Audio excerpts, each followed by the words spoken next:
Financial रास्ते बंद होने का कारण यही है कि जब तक हम बोते नहीं हैं, जब तक हम परमेश्वर के लिए अपने हार्ट को ओपन नहीं करते, जब तक हम ऐसा बीज नहीं डालते जो हमें हिलाए, जो हमें दर्द दे, जो हमें तकलीफ दे, जब तक हम ऐसा बीज नहीं बोते, तब तक हमारे वो रास्ते जो बंद हैं, जो शैतान ने बंद किए हैं, या बीज टाइट ना बोने की वजह से, हमारी गलती की वजह से बंद है, उन रास्तों को अगर आप ओपन होता हुआ देखना चाहते हैं, ब्लेसिंग्स को आता हुआ देखना चाहते हैं, लोगों की इच्छा है हमारे पास भी अच्छा हमारा फाइनेंशियल स्टेटस होना चाहिए, हम भी अमीर होना चाहते हैं, हम भी ब्लेस होना चाहते हैं। परमेश्वर का वचन कहता है कि जब तक आप बोएंगे नहीं, आप काटेंगे नहीं। अगर एक किसान अपने खेत में फसल चाहता है और बीज डाले ही ना, जमीन में बीज ना डाले और सिर्फ प्रेयर करता रहे, प्रभु फसल उग जाए, यहाँ गेहूं उग जाए, यहाँ कोई और फसल उग जाए, तो कभी नहीं होगा।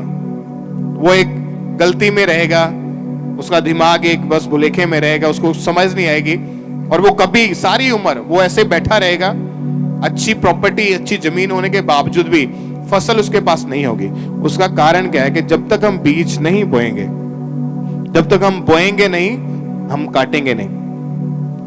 मिट्टी का एक रूल है कि जो भी चीज आप उसमें बोते हैं वो आपको वापस काटने को देती है।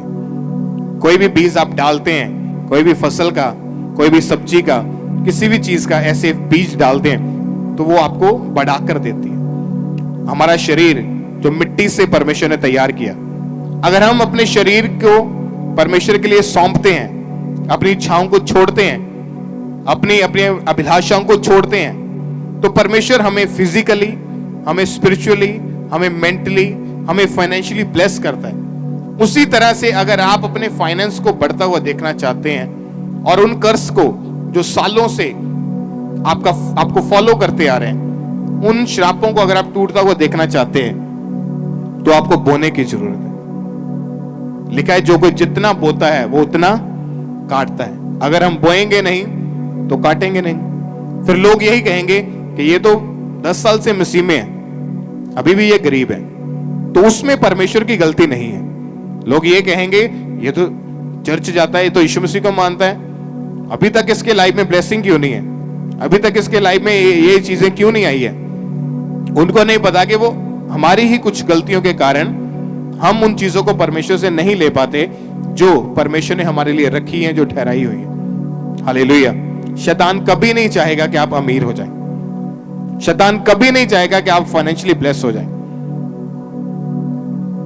इसलिए जब तक आप बोएंगे नहीं, आप काटेंगे नहीं। लिखा जो कोई जितना बोता है वो उतना काटता है।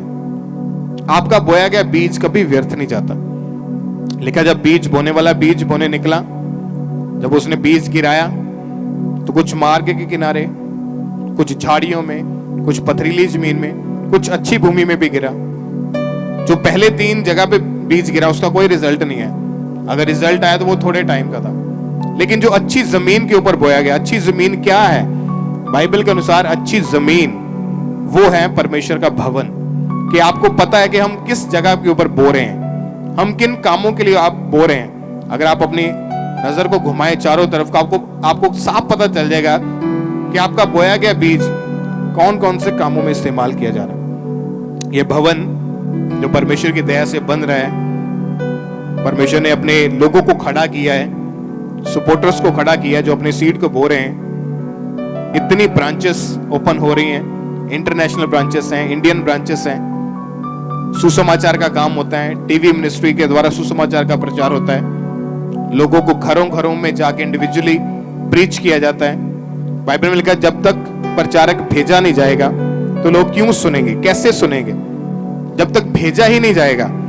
अगर आप जॉब करने वाले हैं, आप बिजनेसमैन हैं, आप नहीं चाहते होंगे, लेकिन आप भेज सकते हैं। कैसे? जब आप मिनिस्ट्री में अपने सीड को बोते हैं, इवेंजलिज्म पार्टनरशिप में, टीवी मिनिस्ट्री पार्टनरशिप में, आपका बोया गया बीज लोगों के घरों में सुसमाचार के लिए लोगों को जो भेजा जाता है, जो बसेस जाती है या टीवी चैनल्स के द्वारा जो इक्विपमेंट्स यूज होते हैं उसमें जो इस्तेमाल किया जाता है, उसके द्वारा रूहें बचती हैं।